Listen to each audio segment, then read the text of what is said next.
Palestine மீது அவங்க தாக்குதல் நடத்தி வர்றாங்க, லெபனான் மீது தாக்குதல் நடத்தி வர்றாங்க, அதே போன்று சிரியா மேலே தாக்குதல் நடத்தி வர்றாங்க. இதை தாண்டி அவர்களுடைய தாக்குதல் யமன் மேலே நடத்தப்பட்டிருக்கிறது. இன்றைய தினம் 2 நாடுகள் மேலே அவங்க தாக்குதல் நடத்தியிருக்கிறாங்க. ஒன்று தோஹா கத்தாரில் அவர்கள் நடத்தியிருக்கக்கூடிய இந்த அநியாயகரமான அவலட்சணமான தாக்குதல். அதை தாண்டி இன்றைக்கு டியூனிஷியாவில் இருந்து புறப்பட்டு காசா நோக்கி வரக்கூடிய ஃப்ரீடம் ஃப்ளோட்டிலா கூட்டணியினுடைய கப்பல் மீது ட்ரோன் தாக்குதல் நடத்தியிருக்கிறார்கள். தோஹா கத்தாரில் அமெரிக்கா தற்போது வெளியிட்டிருக்கக்கூடிய சீஸ்ஃபயர் ப்ரொபோசல் தொடர்பாக சமாதான உடன்படிக்கை தொடர்பான ப்ரொபோசல் தொடர்பான ஆய்வு கலந்துரையாடல்களில் இருந்த நேரத்தை இலக்கு வைத்து இஸ்ரேலிய ஆக்கிரமிப்பு இராணுவத்தினுடைய தாக்குதல்கள் நடத்தப்பட்டிருக்கிறது. கத்தாருடைய தலைநகர் தோஹாவில் இருக்கக்கூடிய பாலஸ்தீன விடுதலை அமைப்பினுடைய அலுவலகத்தின் மீது. குறிப்பாக நமக்கெல்லாம் தெரியும், ஒசாமா ஹம்தான் அவர்கள் இந்த நிகழ்விலே பங்கெடுக்கவில்லை என்கிற செய்திகள் வெளியாக இருக்கிறேன்னா, எல்லா தலைவர்களும் ஒரே நேரத்தில் பங்கெடுக்க வேண்டிய தேவை கிடையாதுன்னு முன்கூட்டியே நாங்கள் அறிவிச்சிருந்தோம் என்கிற அடிப்படையில் நாங்கள் அவரை அழைக்கவில்லை என்று பாலஸ்தீன விடுதலை அமைப்பினர் சொல்லியிருக்கிறார்கள். எனவே நடத்தப்பட்டிருக்கக்கூடிய தாக்குதலை பொறுத்தவரையில்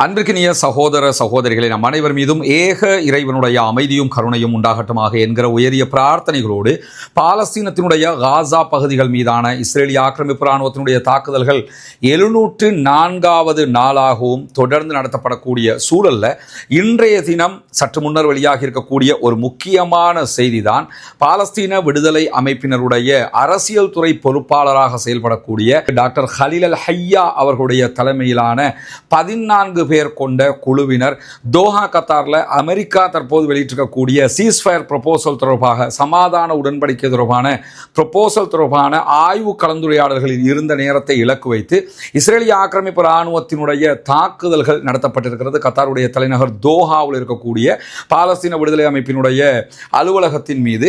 இந்த தாக்குதல்களில் 14 பாலஸ்தீன விடுதலை அமைப்பினுடைய அரசியல் துறை பொறுப்பாளர்களும் கொல்லப்பட்டு விட்டார்கள், ஷஹீதாகிவிட்டார்கள் என்கிற செய்திகள் பரவலாக எல்லா ஊடகங்களிலும் வெளியாகக்கூடிய செய்திகளை நீங்கள் பார்த்திருப்பீங்க. பெஞ்சமின் நெதன்யாகுவினுடைய அலுவலகமும் இதனை உறுதிப்படுத்தி இருக்கக்கூடிய சூழல், அங்கு யார் யாரெல்லாம் கொல்லப்பட்டார்கள் என்கிற செய்திகள் எல்லாம் வந்து கொண்டே இருக்கக்கூடிய நிலைகளை நீங்கள் பார்த்திருக்கலாம். அதனால தான் நம்ம வீடியோ கொஞ்சம் நம்ம ஏன் தாமதிச்சோம்னா இதனுடைய சரியான தகவலை நம்ம எடுத்துக்கணுங்கிறதுக்காக.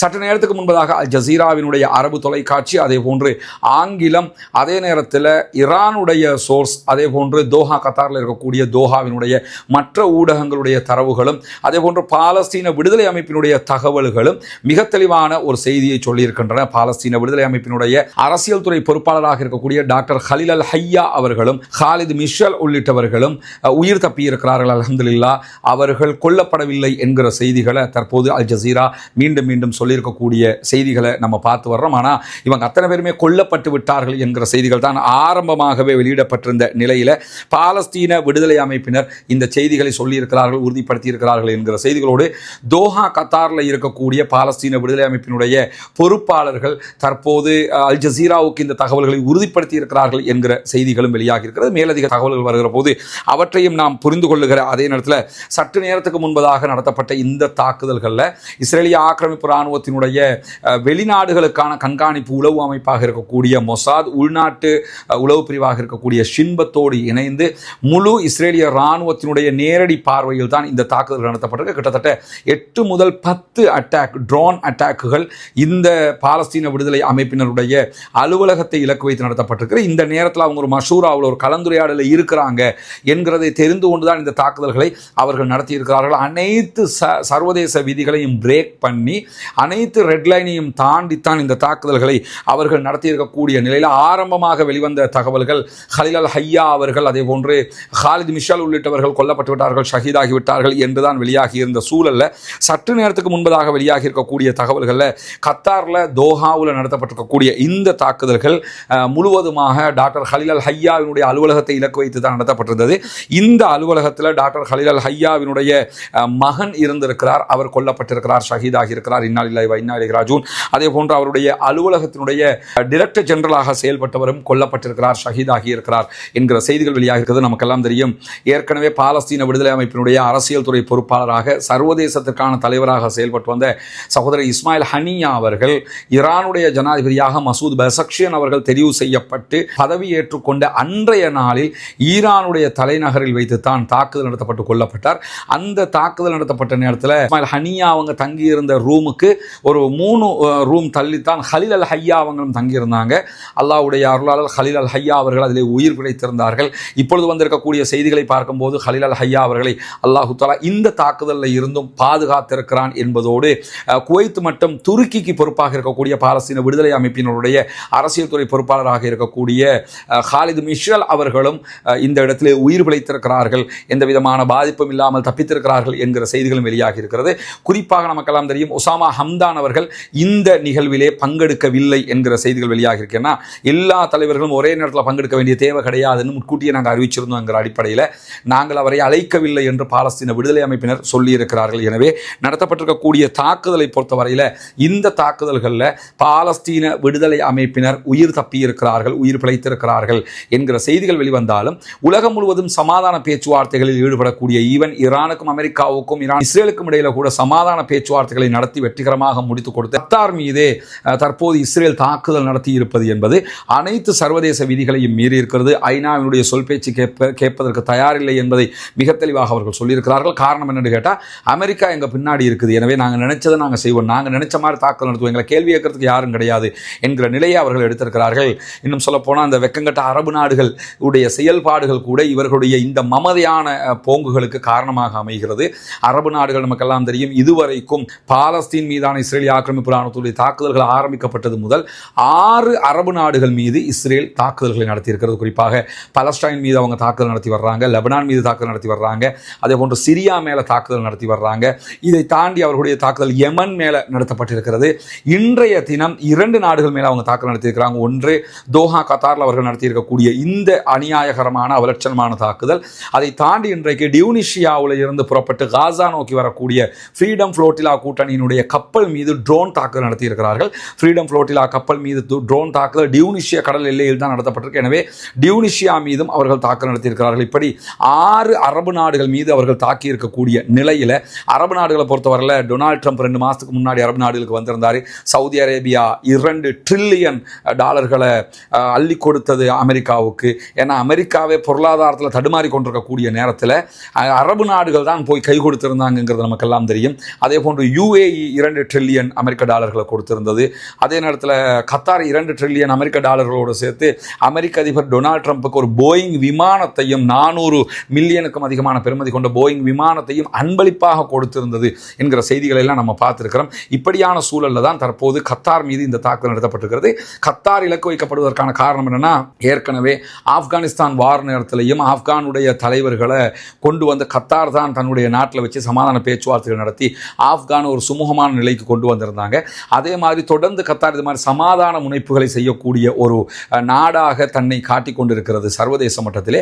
அந்த அடிப்படையில் பாலஸ்தீன விடுதலை அமைப்பினுடைய இராணுவ தலைமையகம் காசாவில் இருந்தாலும் அரசியல் தலைமையகம் தோஹா கத்தாரில் தான் இருக்குது. இங்கிருந்து அவர்கள் செயல்பட்டு வருகிறார்கள். இஸ்மாயில் ஹனியா அவங்களும் தோஹா கத்தாரில் இருந்து தான் ஈரானுக்கு போயிருந்தாங்க என்கிற சூழலில் தான் தற்போது ஹலீல் அல் ஹையா தலைமையிலான இந்த குழு மீது தாக்குதல்கள் நடத்தப்பட்டிருக்கிறது. ஆனால் அல்ஹம்துலில்லாஹ் அல்லாஹ்வுடைய அருளால் அவர்கள் பாதுகாக்கப்பட்டிருக்கிறார்கள் என்கிற செய்திகளும் வெளியாகி கொண்டிருக்கிறது. மேலதிகமான செய்திகள் வரும்போது இதற்கு மாற்றமான செய்திகள் அவர்கள் கொல்லப்பட்டிருக்கிறார்கள் என்கிற செய்திகள் வந்தால் கூட அதையும் நம்ம உங்களுக்கு கொண்டு வந்து தருவதற்கு தயாராக இருக்கக்கூடிய சூழலில் கத்தார் மீதான இந்த தாக்குதல்கள் இலக்கு வைப்பதற்கான காரணங்களை மிக அடிப்படையானது என்னன்னு கேட்டால் சமாதான பேச்சுவார்த்தைகளோட மட்டும் நிக்கல. கத்தாரை பொறுத்தவரையில் நமக்கு தெரியுமா, அல் ஜசீரா என்கிற ஒரு ஊடகத்தை வைத்துக்கொண்டு உலகத்தையே அவங்க ஆட்டி படிச்சுக்கிட்டு இருக்கிறாங்க. காசாவில் நடக்கக்கூடிய இவ்வளவு அநியாயங்களும் முழுவதுமாக 199% உலக மக்களுக்கு போய் சேருவதற்கு காரணமாக அமைந்தது அவர்களுடைய அல் ஜசீராவினுடைய ஊடகவியலாளர்கள். இதுவரைக்கும் 240க்கும் மேற்பட்டவர்கள் காசாவிலே கொல்லப்பட்டிருக்கக்கூடிய நிலையில் கூட அவங்க உயிரை பணைய வச்சு இந்த செய்திகளை வெளியே கொண்டு வந்து தந்துக்கிட்டே இருக்கிறாங்க.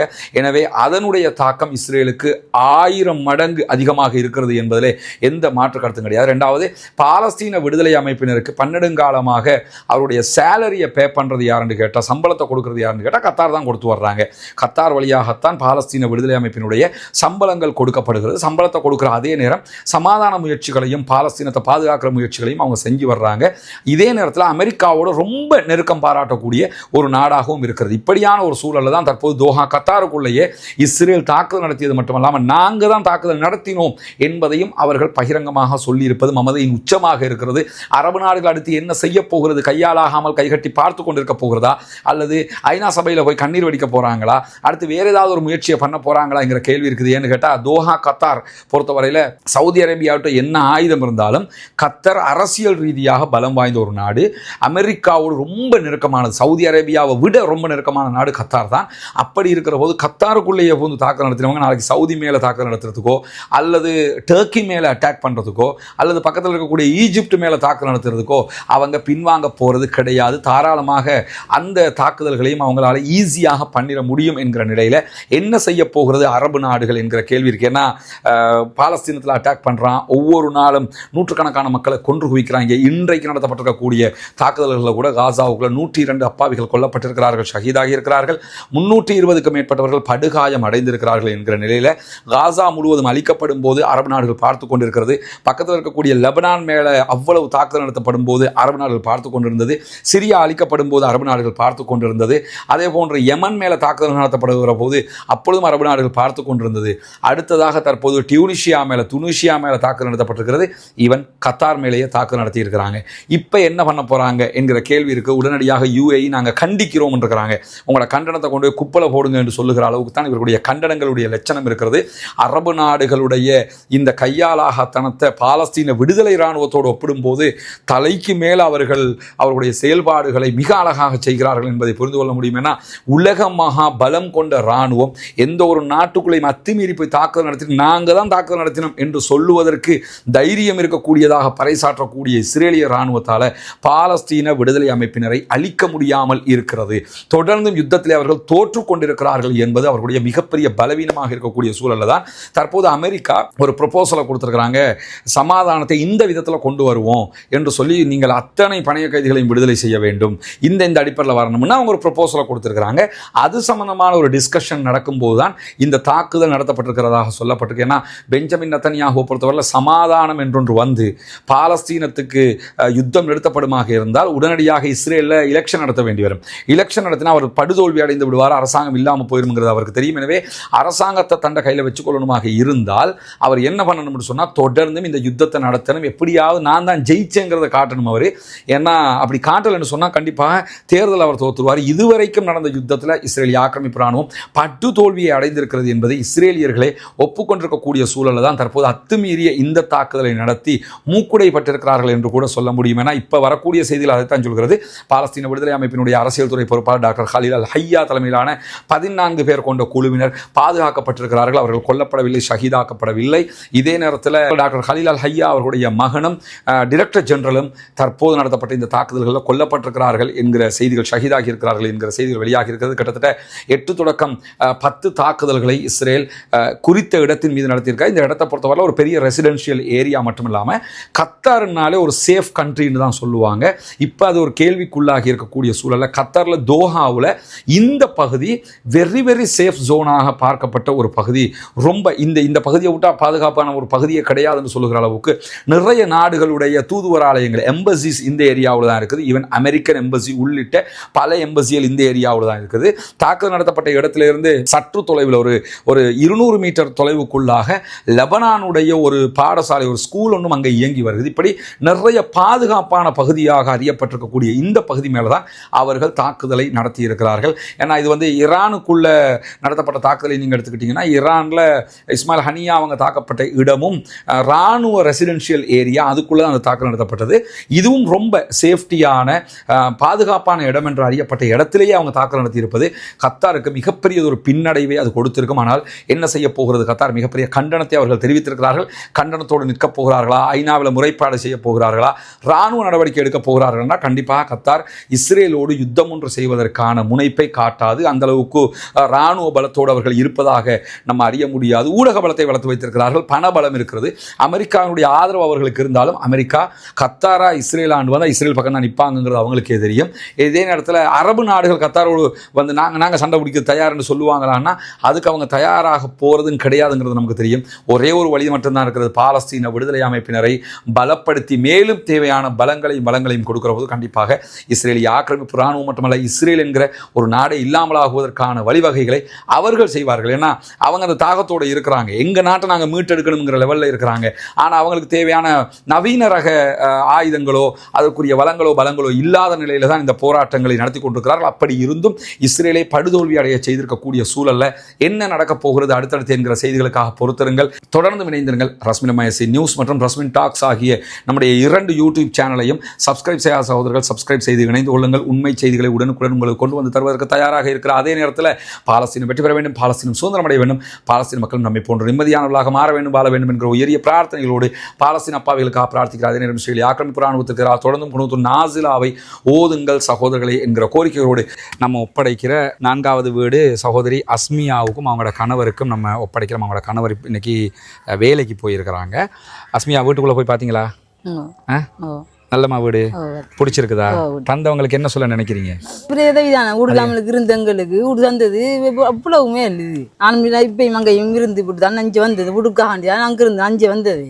ஊடொன்று இல்லாமல் அரிக்கிறது இல்லாமல் தான் நான் இப்போ மாட்டை வந்து நிற்கிறேன். இந்த உடப்பு கட்டி தருவாங்கன்றான் இது இருக்கிற பிரச்சனை எனக்கு கட்டி தந்த அவ்வளவுமே தான் எனக்கு கடி சந்தோஷம் கட்டி தந்தது.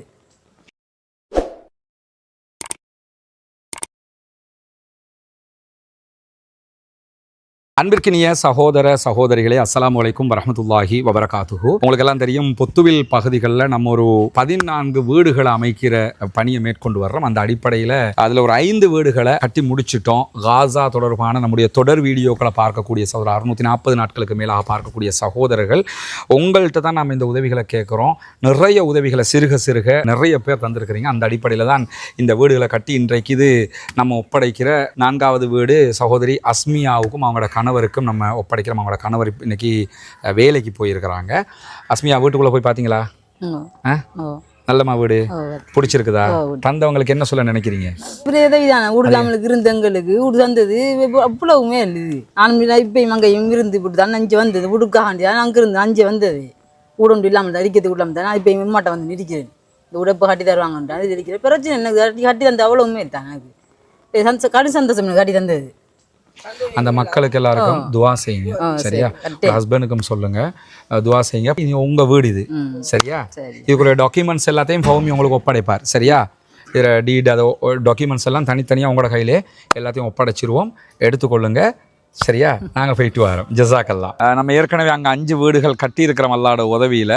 இப்போ இந்த பகுதியில் நம்ம 3 வீடுகள் கட்டுறதுக்குரிய லேண்டு நம்ம எடுத்திருக்கிறோம். ஒரு வீட்டுக்கு கிட்டத்தட்ட 6 பர்ச் அளவுக்கு காணி இடம் கொடுக்குறோம் நம்ம. எனவே இதற்குரிய உதவிகளும் நாங்கள் உங்கள்கிட்ட மட்டும்தான் எதிர்பார்க்க முடியும். இறைவனுடைய உதவியால் உங்களுடைய ஜக்காத்துக்கள், தான தர்மங்கள், சதக்காக்களை இதற்காக நீங்கள் தந்து உதவுகிற பட்சத்தில் ஏழை மக்களுக்காக செய்யப்படுகிற இந்த புனிதமான பணியில் நீங்களும் பங்கெடுக்க முடியும். நான் தெரிகிற நம்முடைய வங்கி கணக்கிலக்கத்திற்கு நீங்கள் நேரடியாக வைப்பு செய்ய முடியும்.